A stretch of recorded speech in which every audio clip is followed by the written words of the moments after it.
Evelyn Stevens comes to cycling from an interesting background. She's really new to the sport. She's only been riding about 2 years. It's an unorthodox background in cycling, kind of worked in finance and found the sport a little bit later, and then came on HTC last year. She had a real meteoric rise to the professional level of women's cycling over a 2-year period and was top 10 at her first World Championships.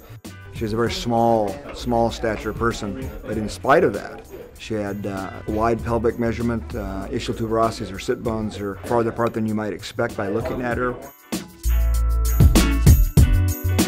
You could really tell they looked at it in a very scientific way and kind of took into account, you know, me as a rider, and I think I might have a leg discrepancy, which I had no idea about, so they really paid attention to that and kind of looked at why you sit the way you sit and kind of adjusting it so it makes it more even.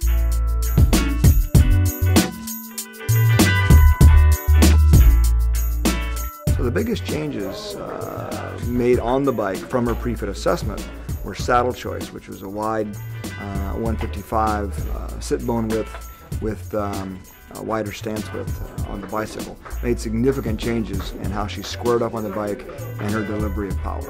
I mean, I had Andy Pruitt fit me, which, you know, I know he's one of the best, if not the best, one of the best fitters out there.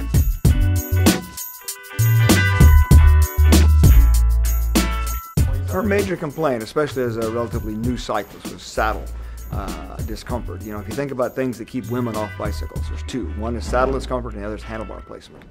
And they'd done a fairly good job of finding her handlebar placement before, but they'd not done a good job of really researching all the different opportunities for saddle choices for her. So I think we've solved her saddle discomfort and her handlebar position.